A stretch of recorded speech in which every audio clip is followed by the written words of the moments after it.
The following is a podcast with His Holiness Bhakti Karunamai Vanamali Swami. He is one of the main pillars of the Radha Giridhari Temple at Mira Road Mumbai and has been preaching in Mira Road since 1996. Despite his intellectual and physical prowess, he completely committed his life to serving Shree Radha Giridhari and his Guru, His Holiness Gopal Krishna Goswami. In this podcast, he talks about his gritty story of how he joined the temple as a full-time monk and eventually completely dedicated his life to Guru and Krishna. He also talks about his recently released book, Human Body is a Thinking Machine, and explains the motivation behind it. We hope you enjoy this candid conversation and gain some inspiration from it. If you like our content, please don't forget to share, like, and subscribe. Thank you. Haribol. Hare Krishna. Very happy to see you. Happy to see you. Thank you very much. Thank you for agreeing to do this. We are very grateful. It's my pleasure. So I heard you are doing wonderful service, and I saw many of your interviews also. So I'm here at your service. Thank you, Maharaj. We are trying to serve whatever in menial way we can by trying to shed some light on how devotees joined the movement, Krishna Consciousness movement, and what inspired them to join first off and then stay and excel in their self-service. And you are one of the brightest examples in today's day, Maharaj, and we are so lucky to be able to sit and talk with you. Yeah, Krishna in Bhagavad Gita says that there are four kind of people who come into Krishna consciousness. Chatur Vida Bhajante Mam, Jana Sukriti Arjuna, Artha, Jigyasu, Arthati, Jnani, Chabartarisha. So there are four kind of people. They come to Krishna consciousness. Any devotee you ask, they will be from one of these four backgrounds. So they are like Artha. Artha means a lot of money. They want lot of money. Yeah, they want money like Dhruv Maharaj, Artha. Then Arthati, there's a lot of pain. Somebody should help me now. Like there's lots of pain. So they come to God. So that is like Gajendra, the elephant. Arthati Jnani. Jnani means one who knows that I am soul and Krishna is super soul and Krishna is God. He is Jnani. Right from the birth he knows who he is. So he knows now that I am a soul, I want to serve Krishna better. So he comes to become a devotee. So these are the three. And the fourth is Jigyasu. Jigyasu means he is inquisitive. Hey, where is the real happiness? Is it in pub? It is in club? It is in picnics? It's in theaters? Where is it? Or it's in the temple or church or mosque. So in this search, he finds and he comes to the temple. So when I wanted to become a full-time monk in 1996.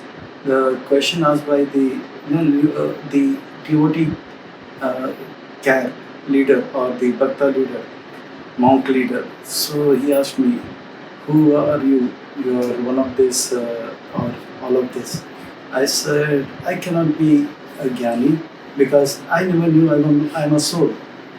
Later on, when I came to ISKCON by Srila Prabhupada, the founder Acharya's mercy, I could come to know I am soul. Because of that I thought I may be South Indian, I may be a Madrasi, I may be a Tamilian. So that was my thinking. Then I came to know, no, we are not this body, we are soul. So one thing is for sure, I am not a jnani. But I was always inquisitive. What is it that is making people happy? And then that way, I was thinking whether it's playing, whether it's going to picnics, whether it's going to clubs or pubs. I tried everything, but I knew I'm cheating myself. The day I came to Krishna consciousness, I felt. So I am Jigyasu. At the same time, I feel like when I was, trying to give my graduation, I had a kind of fear. What will happen if I don't do well in my graduation? So that was kind of Arthati, there was a pain that, what if I don't do well? What will happen? So that was that. And I also wanted a lot of money. So of this four, yes, definitely three. So this made me come to Krishna consciousness. There are a series of events which took place and I was. If we can pull back just a little bit, Maharaj, before you came across this leader for devotee care, Okay. what was your first introduction with Krishna Consciousness, ISKCON, whatever you want to call it, Okay. and where were you at that point in life, and how you kind of got convinced that this is the correct way? You know, I am from Mumbai, born and brought up in Mumbai. My father is from Tamil Nadu. As he became an officer in Shipping Corporation of India. So I was born and brought up in Chembur. So the place I stay is called Postal Colony. From there to a place called Chembur Nagar, we had the Chembur English High School. It's one of the best schools now in Mumbai and India. So that from my house to the school is straight bang 1 kilometer straight walk.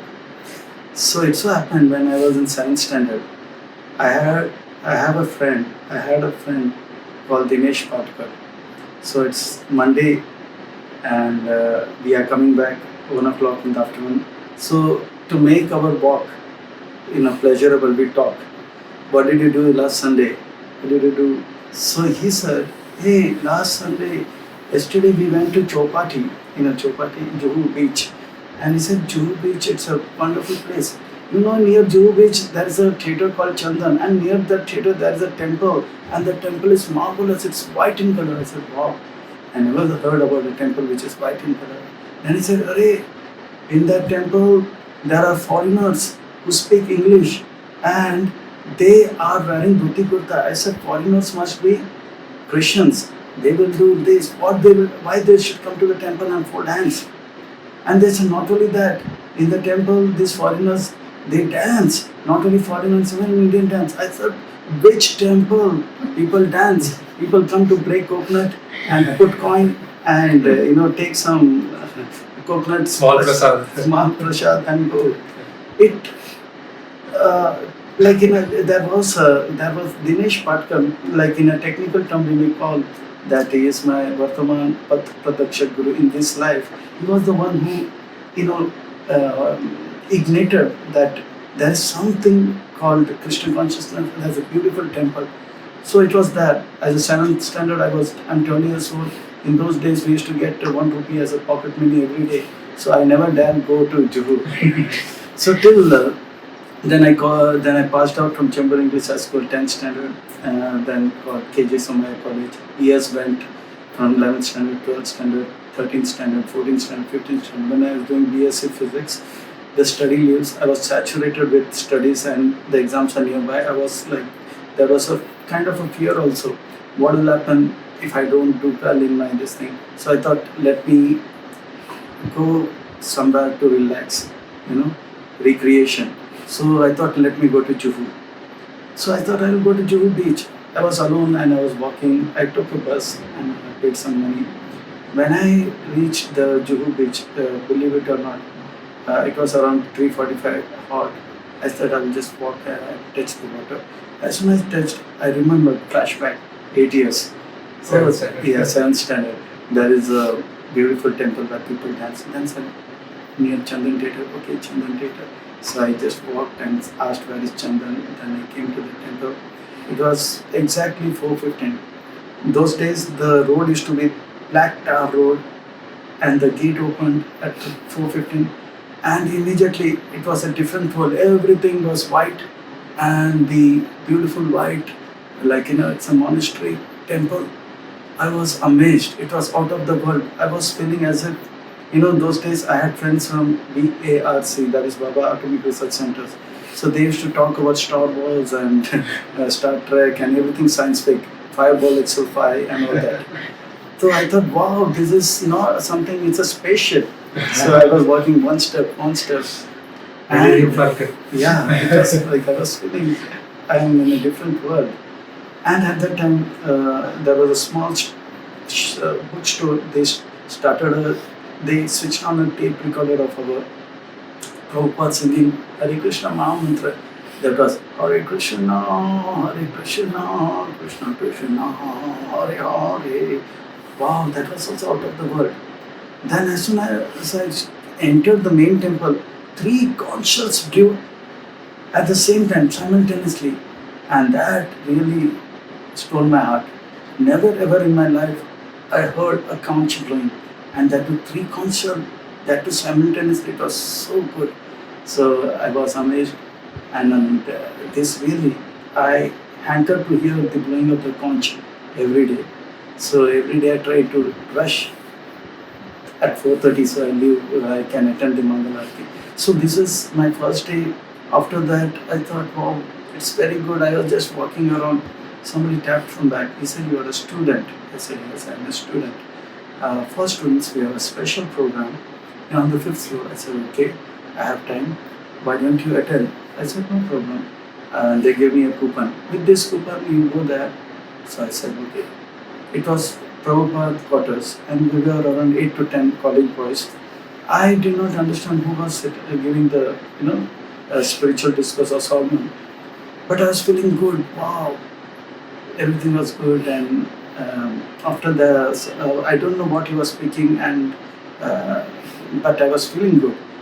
The reason I was feeling good is like till 10th standard I was in the school, and we were disciplined. Children were like a little bit disciplined. But when I came to 11th standard, in KJ college, I found every student, like girl or a boy, every student, they speak, but they speak abusive language. I was like feeling, where are the good people of the world gone? Like everybody, they score 90%, 95%. I say good morning, I say good morning. Good manners. Yeah. So, but they say, they tap and say AC, BC, BC, oh, everything there is a C. So I said, what is this? Oh, where are the good people? So then I thought maybe the students in this college are a little, off the line. And after a few days, school gathering took place. I found my classmates, they were also now speaking the same language.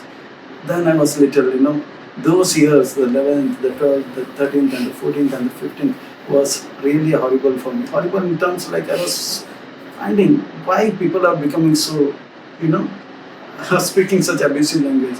But when I reached the temple, I found if there are good people in this world, they are in this ISKCON, Hare Krishna. So immediately the blowing of the conch, the temple itself, and the ambience and good people there attracted me. Okay, and the great thing was that after that lecture, the sermon, they said, you are now eligible to have a dinner. I said, okay, fine. I thought they will give prasad something little bit, but they told you go down, there is a restaurant which is called as a Govinda restaurant. I said, okay, fine. When we entered, we were around 9 to 10 boys. Wow, we did not know each other, but amazed to my amazement, Govinda restaurant, like, wow, it's hot puris coming, unlimited. Then there is pulao, then it's kheer, then gulab jamun, and carrot halwa. Wow, it was out of the world. And I said, it's great. For me, it was out of the world because I used to get 1 rupee as a pocket money as a student. And this was like great. Then they said, this happens every Saturday. Would you like to join? I said, Neki or puch. I said, yes. And then I was hooked to it. Yes. That was my beginning. It was in 89. Yeah. Maharaj, from there, you said in 96 you joined as a monk. full-time. Yes. So was that here, Maharaj, in Mira Road Temple, or was that in Juhu itself? Yeah, it is the both. It so happened. I was in 89. I finished my graduation, and I was qualified. I wrote many examinations. I joined the Indian Military Academy, Dehradun, and then I joined the Indian Armed Forces as a commissioned officer. So it so happened everything was going fine. My mother became. You were practicing devotee at this point. But encouraged. I kept a Bhagavad Gita, and sometimes I used to chant. Now that I got what I. But you were connected with. I was like very paying obeisance to the Bhagavad Gita.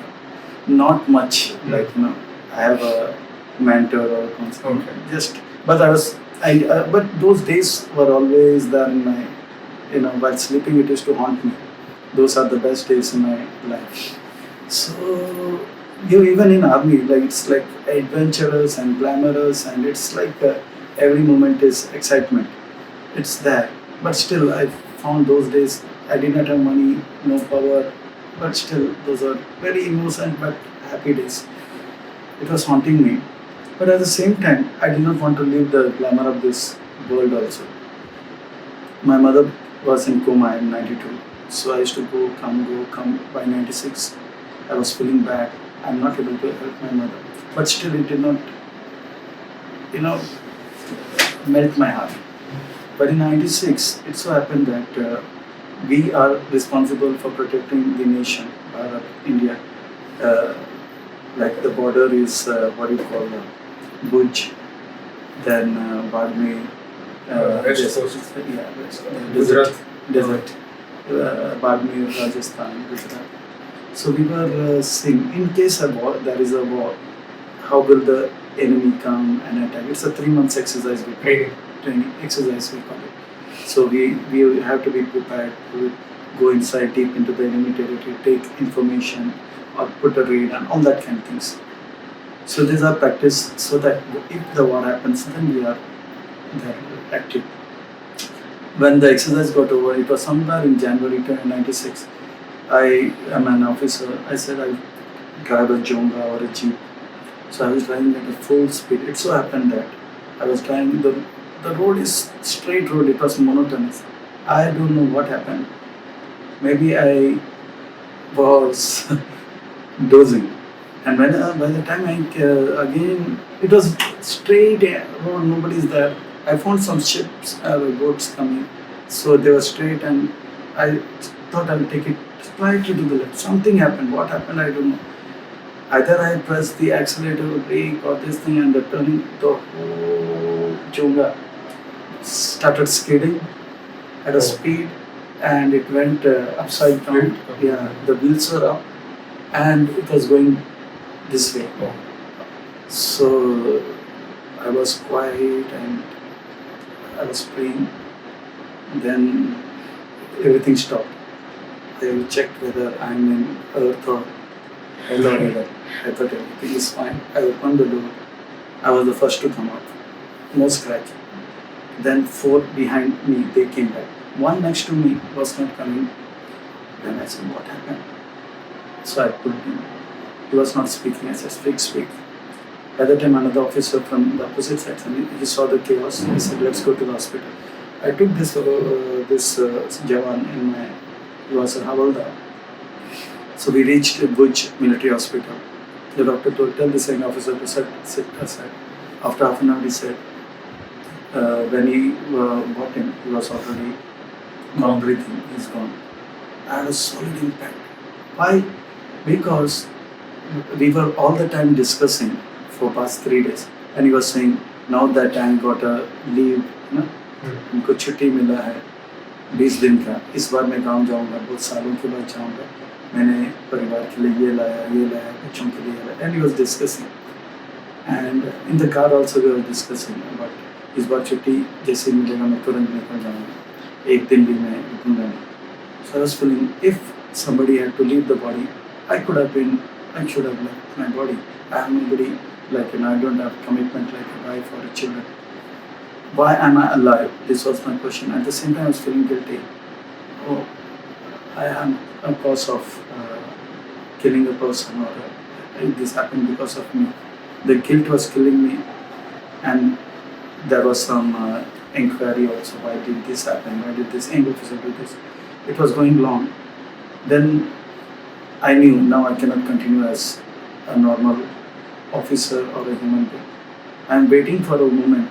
I just have to get a chance, and I will just put an abrupt end to my career, my life. They gave me 10 days leave. I kept quiet. I didn't tell anybody what's happening in my mind. Because in army, they are very expert in convincing. If I say that I don't feel, like मुझे ऐसा लगता है कि मुझे सब कुछ छोड़ना पड़ेगा. They'll say no problem. Come evening to the officers' mess. they will give me 2-3 pegs and say, now everything is okay, fine. So I knew they will convince me. I kept everything to myself, but I knew that I'm kind of cheating them also. But I said, I cannot now take it more. So I came, I saw my mother again. I prayed to my mother, in 1989 when you saw me with this, you said, you look good, you become a sadhu, a sannyasi. I tried to avoid your instruction. Now I will become a sannyasi. You please bless me. I will never ever come back to you. I did not tell my father, my sister, nobody, because I knew they will not be able to hide the secret. So I just came.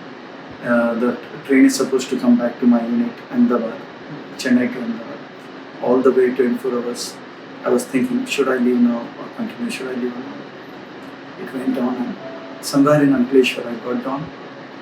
It was 2 o'clock in the night. As soon as I got down and the train started, I felt a big burden off my head. I was feeling so good, but I knew even if I spent even another 1 hour, the train will be Nanda. Even if I spend 1 minute, I will be convinced to stay back. No, I will be caught. Yes. So I have to run. So I just took a train. I had 40 or a few hundred rupees. Not even. I just took a ticket to Mumbai. Came to Andheri. I was in Juhu ISKCON for 3 days. I was there. Then they asked the question. The devotee cab leader, Gopal Prabhu, was a Prabhupada disciple from Japan. He said, "You don't have certificate." I said, "No, I don't have certificate." I did not tell that I am going to the situation I am. But without certificate, we don't allow anybody. I said, "Okay." So the devotees who knew me, Kapila Prabhu, Mukul Madhav Prabhu, and Rasraj Prabhu, others, Jiva Prabhu, they said, "Yeah, you go to a place." I said, "Send me anywhere where I can peacefully live my future of my life." They said, "Okay, you go to Tirupati." I said, "Okay, fine." "No, there is a new temple coming in Mira Road." He said, "You decide." I said, "Okay, I will write a letter to the temple president, Jagjivan Prabhu." Kapila Prabhu wrote it. I came and he gave me some money to come here. I came, and from 96 onward I'm here. And maybe I was seeing you as a small boy also at that time. So that was it. And somehow Prabhupada, my spiritual master, devotees were very kind, and Radha Giridhari was very kind. They somehow accepted me and taking my service, whatever little I could, and tolerating me. Jai Ram. This is an amazing, really amazing story. Maharaj, we wanted to understand what was your relation like with your Gurudev, His Holiness Gopal Krishna Maharaj. What was your first interaction like? And he's such an amazing personality, one of the senior most disciples of Srila Prabhupada, and the preaching that he has done, and he's been instrumental, especially in India, to make so many millions and millions of devotees. I feel personally so fortunate that I am able to be in an era where I am able to see him, perform his pastimes in a way. You have had much closer interactions with him, so we wanted to know what it's like being around him and being a servant to him on the forefront. His Holiness Gopal Krishna Goswami Maharaj, I have faint remembrance, like in the year 89-90, as a college student, in a morning program, I used to see a young, powerful, dynamic leader, like chanting, and we used to walk and chant. I think those days, Shree Radha Maharaj and all used to do that. So I have those recollection in that. But I did, in those days I was not able to interact with His Holiness Gopal Krishna Goswami. But I could see that he was looking happy, and he was always smiling and either blessing someone or chanting and encouraging. That was like during the japa.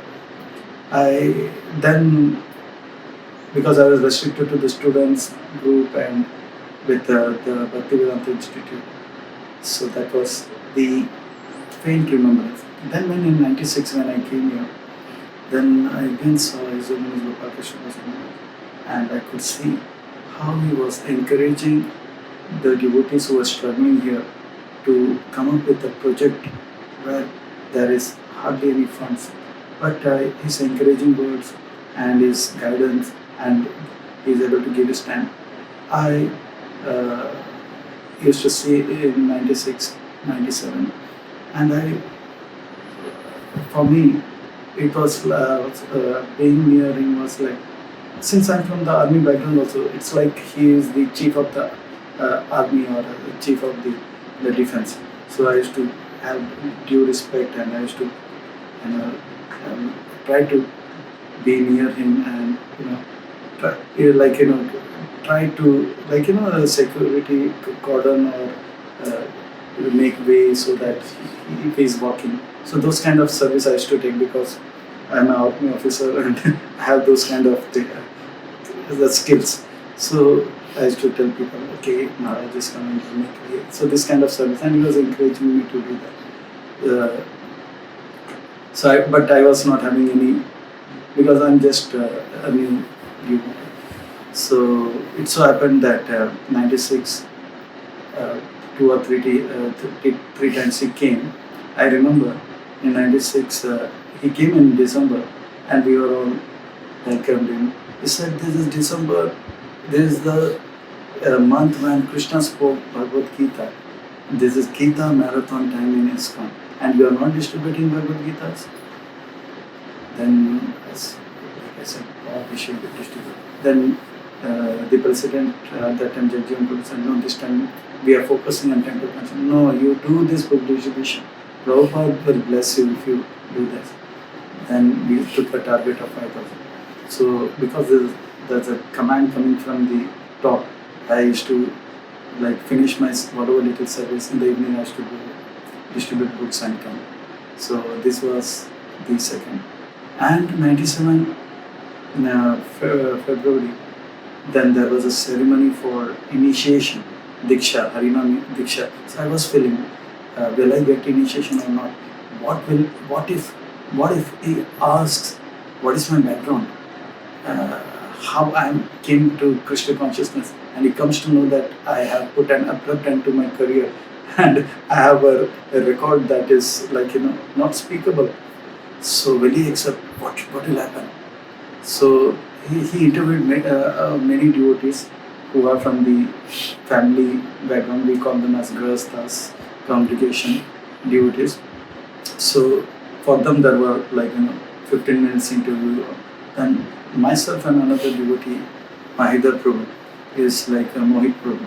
So Mohit and myself, we were introduced, and the temple president. They are the new Bhaktas, and Mohit is a marine engineer, and he is an army officer.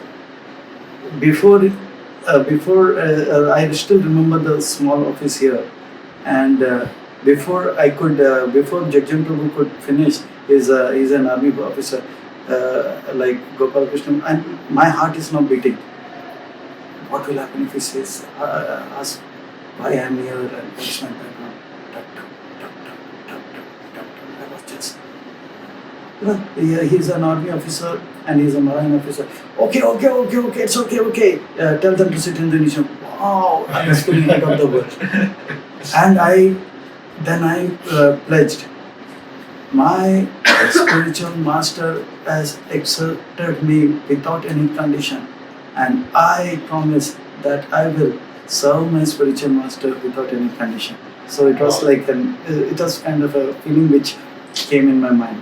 I said, without any condition, I will serve. Whatever he says, I will fulfill. So that was the thing. It was like a burden which was taken away. I never thought that he will accept me, or so what will happen. But when this happened, wow! I said, if he is so kind, then I will do my best to reciprocate. But the point is, disciple can never fulfill or reciprocate or pay back the debt of a spiritual master. But I'm trying to do my best to please my spiritual master. So that was my first. Wow, amazing. Finally, Maharaj, we wanted to understand. Today we are sitting in Radha Giridhari Temple, such an amazing, beautifully built temple. Uh, and I have seen it when it was just like a shed and very simple conditions for the devotees to live in. Yourself, Kamanvachan Prabhu, Jagjivan Prabhu was also there at that time. So many struggles were there in every way, legally speaking, monetarily speaking. But yet one thing which I always tell everyone today is that no matter how many troubles I have seen for this temple, somehow the preaching activities are so strong and the devotees' core is so strong that the temple has always grown no matter what the outside conditions are. And also one important thing regarding that was the aspect of the theatre, which has taken over the entire town. It's like the event of the year almost. So can you just explain from 96, 97 all the way till I think around 8 years back when the temple was established, what was the story? 2015 the temple came. So 96, those were the, for me it was the beginning days, and Radha Giridhari like came here in 95. So Jagjivan Prabhu, Gudakesh Prabhu, Deen Dayal Prabhu, Janmashtami Prabhu, Kumbhadas Prabhu, and your father used to come.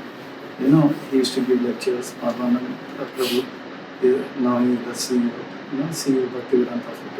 So it was good, I used to feel.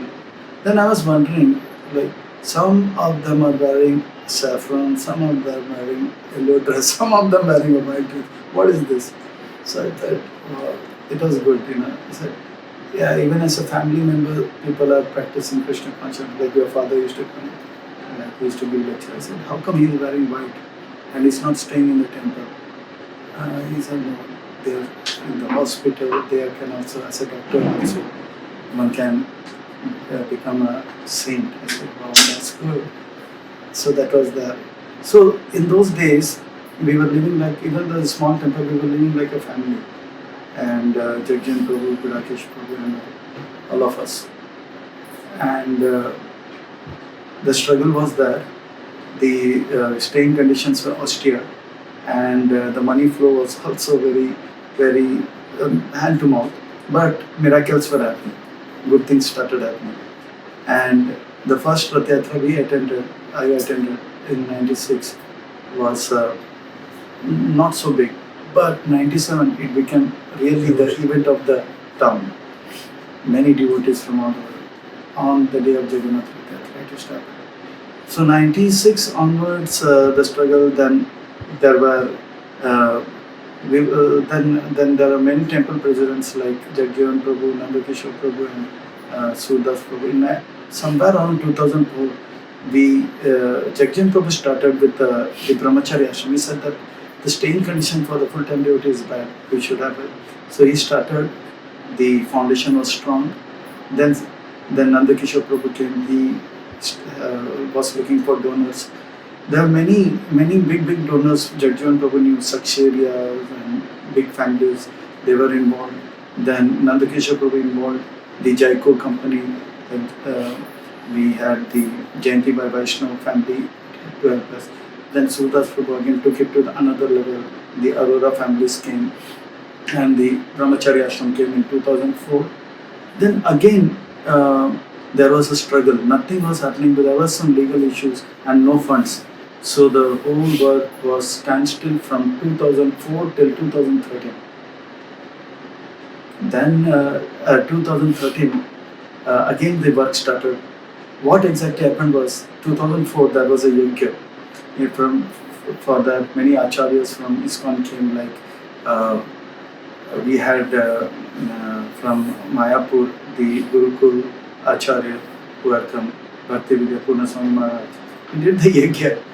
It was a big function for our small temple.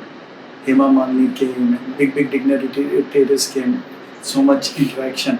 It so happened the main pujaris, they did the function, they were treated nicely, and they also went. In 2000, and nothing was happening. And 2013, there is a devotee, Janmashtami Prabhu's son. He joined, the Gurukul?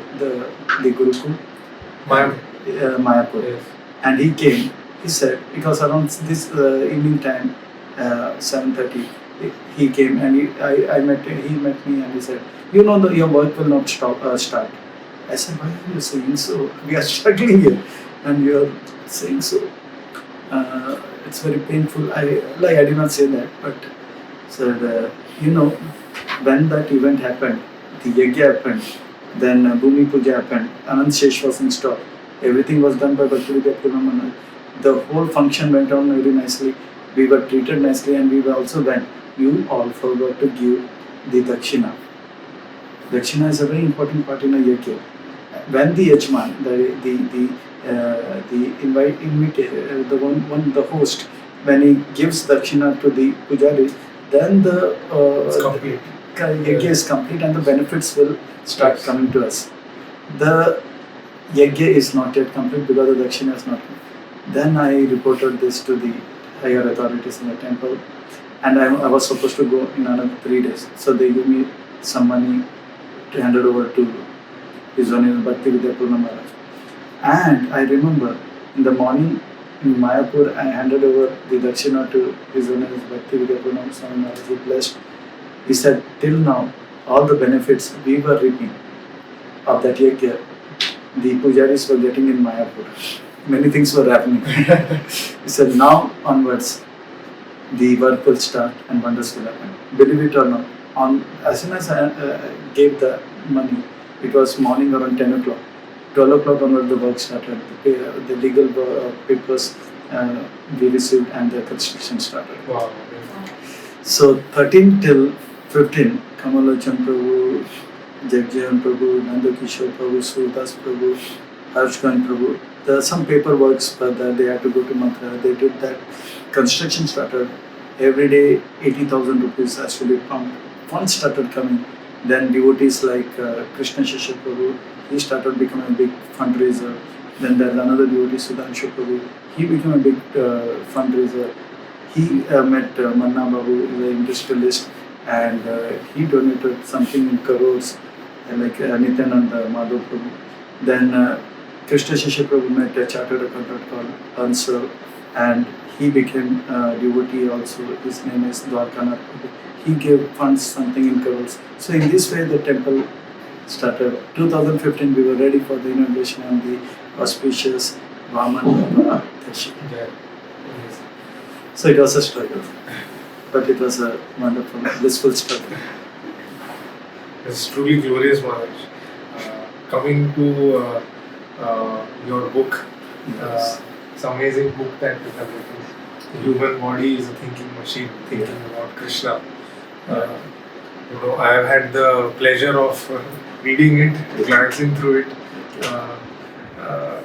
Just before I introduce what the book is about, it's a very interesting idea. So I wanted to know, how did you come up with the idea? Because it's a very interesting. The concepts are the same as that we usually Teachings talk of about, Srila Prabhupada. but it is presented in a very unique way. It's because the idea that human body is a thinking machine comes from a Krishna, like Krishna says, the body is a mission. Yantra Rudani Maya, given by the Mother Nature, Maya. Yantra Rudani Maya. So that mission thing was that. And in few months ago, I came with a conversation in which a doctor tells health nutritionist, she's into nutrition and other things. She said, she was saying, understand that the human body is not an eating machine. Oh wow! Then immediately I came. Human body is not an eating machine. Human body is not a sleeping machine. Human body is not a child producing machine. Human body is not a defending machine. Human body is a thinking machine, thinking about Krishna. So that one word and Krishna's Yantrurani Maya. Immediately I came with this concept. Then I said, wow, I will put it in I will write a book on this. And the concept of conversation came. In childhood, I had friends, as I told, from BARC Bhakti, Baba Atomic Research Center. So they are obviously their parents are scientists. So they used to read novels in vacations. And here I am saying, Arey, I just finished my exams, now I want to play, and they are again started reading books, So they used to read books like Hardy Boys, Nancy Drew, Alfred Hitchcock, Tintin, and Obliques and Asterix. And all those comics. Yeah, comics. Yeah. It was a headache for me, I want to play. Who wants to read, But they were into reading and speed reading, and they used to. I finished this book in 4 hours. Another was saying I finished it in 6 hours. Some said, "Wow, I finished this book in 2 hours." I was feeling out of the world. I thought I will also read, but it was headache for me. But still, I used to read, and I found my sisters. They are also reading novels in vacation. It was more painful for me. So then I used to read, but I got the concept. Like it is, there are 2 or 3 characters, and they are discussing, and so that concept was that I picked up. And also Bhaktivinoda Thakur, in few of it, is a very great saint in Gaudiya Vaishnava. He is a gradation, this spiritual line, which he has written books like Jai Dharma. It's a conversation between a newcomer and a great exalted Vaishnava. So with this in mind, I came with a concept. Here is a boy named Bondu. He's 13 years old, and he is eating and eating and eating till the time he falls, knocked down, and goes to sleep. So his father is now worried. His father is worried. He is not even interested in playing. Forget about studying. So he takes him to his elder brother, who is Swami, who was a sannyasi in International Society for Krishna Consciousness. He ran from the house 25 years ago. So he says, only my elder brother, Chacha, Bondus Uncle, can do something. So Bondu, his father is meeting his Bondu's Chacha, Sumedha. Your Bhatija, your nephew, he is eating and eating. Last month it was too much. Our relative, yes, that Patilji or whatever he is. He went to his house. They gave him laddus. He ate and he ate 80 laddus. And then he said that he's feeling uneasy, and he went good, and he just knocked down himself to sleep. So embarrassing for me. He's not doing anything other than eating. Then Bondu was feeling very bad. He's complaining. Then he said, then Sumedha Swami asked Bondu, is there anything you do apart from eating? Yes, I sleep also. Look, this fellow is eating and sleeping. No, I meant to say, apart from eating and sleeping, I also think. Wow, you think also, Sumedha Swami? Yeah, what do you think about? I think about eating more. Look at this fellow. So it's like a comical stuff.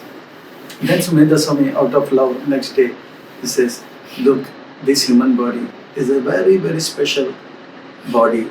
It's a gift given by God. The speciality of this human body is that we can think and be happy and happy.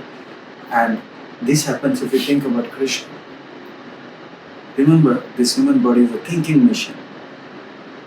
And the elephant body is an eating machine. And human body is a thinking machine. Elephant can eat 300, breakfast, lunch, dinner, that too with a lot of discipline, and that too before, after sunrise and before sunset, and that too he will eat only the vegetarian food. That's a discipline. Can you eat so much? Now Bondu is feeling bad. He is trying to make fun of me. Well, the human body is not a sleeping machine. The polar bear body is a sleeping machine. He can sleep for 6 months without getting up in between. Can you sleep so much? Bondu was again feeling bad. He's trying to make fun of me. Then he says, this human body is not a child producing machine. The mosquito can produce children, eggs, 200 eggs at its one or two go. Can any human being do that? Bondu said no. Then he said, human body is very fragile. Cannot defend ourselves. We have to wear clothes. We have to wear sweater in winter and raincoat in rainy season. You see the animals, birds, they don't have sweaters. Whether it's rainy season, no raincoat. They live because they are strong, defending. The tortoise can defend itself Shell. in the shell. So it's a defending mission. Human body is not a defending mission, not a child producing mission, not a sleeping mission, not a eating mission. Human body is a thinking mission. And if you think about Krishna, we will solve all the problem of life. And if we don't think of Krishna, we will be cause of all the problems. Tell me, who polluted the air? Who polluted the water? Who polluted the land? Bondu is thinking, Uncle, you said the elephant is eating 300 kgs. This elephant, after eating 900 kgs, has gone to sleep in the night. When he got up, he must have got stomach ache and he must have released the air. He is cause of the air pollution. Nonsense! Elephants cannot do that. It is the human being who don't think about Krishna. They start factories and these factories are, polluting the. Who polluted the water? Uncle, you only said elephant is eating 900 kgs and he will drink so much water in the morning. He must have passed water. He must have polluted. Nonsense. This is not possible. No, the human being who is not thinking about Krishna has started with vehicles and industries. They are the cause. Okay, it makes sense, Uncle. But who polluted the land, Bondu? He says, Uncle, if he eats so much, he must be releasing so much. Okay, no, Bondu. These chemical industries, these has polluted, and these has started not by a mosquito, not by elephant, not by tortoise. It is started by human beings, and these human beings were not thinking about Krishna. Human body is made in the design of Krishna with the mood that Krishna is thinking that one day he will think about me, he will become my devotee, and he will rectify his mistake and come back to me. So that is why Krishna has made this human body with two hands, like Krishna is having two hands, two eyes like Krishna. He made as he is. In Bible we say God has made the human in the image of, in his own image. So that's Krishna who is in his image we are made, so that we become his devotee and think about him. And Bondu is asking, why should we think about Krishna? Because the point is, we by nature want to be happy. Anandamya abhyasa. We want to have good relationship. Rasovaisa. We want to have good relation and we have to be happy. And Krishna is the one who has got relation with everyone in this creation. And we are related to Krishna, we are related with everyone in this creation. And Krishna is the happiest person. And we think about Krishna, we will also become happy. Forget about being happy, we can be happier than Krishna. And that is true. The gopis, they were thinking about Krishna the whole day and they were happier than Krishna. The Brajvasis, they were thinking about Krishna, they were happier than Krishna. Krishna was in doubt. I am God, I am the happiest, so I am the source of happiness, I am the happiest person, but they look to be happier than me. That is the power of thinking about Krishna. So, you want to be happy? Bondu said, yes, think about Krishna. Then that's how the whole thing starts. And Bondu says, why should I think? And they said, what's the problem in other bodies? Then he says that we should understand, we are not this body, we are soul with different bodies. But the human body is very special. It's fragile, it's not meant for eating, it's not meant for sleeping, it's not meant for defending. But Uncle, we are supposed to eat also. Yes, Krishna says, Yukta ahara viharasa, yukta chetara, sukarmasu, yukta soba, bodhasa, yoga bhavati dukkaha. Yes, we should eat. We should eat such food by which we can think more about Krishna. We should sleep so that we can think more about Krishna. We should go for recreation so that we can think more about Krishna. We should work hard so that we can think more better about Krishna. So that's how we should eat and sleep. Okay, Uncle, but you said that Krishna is not different from his pastime, from his name, from his prasad and everything. And you said that to think about Krishna or think about his pastime or think about his prasad is all equal, absolute. So I will also think about Krishna. You think about Krishna. I will think about Krishna's prasad. And in this way, I will fulfill your instruction. In this, then all gets over. So Bondu, even though he says he will stop eating, but he promises he will stop eating food which is not offered to Krishna. But he will think about Krishna's prasad or Krishna's leftover remnants, that is called prasad. And he eats a lot of dosas and it is offered to Krishna. So this is a very interesting books with the basics coming out. The purpose, why am I alive, is what is the purpose of being in this human body? Why are we in this world?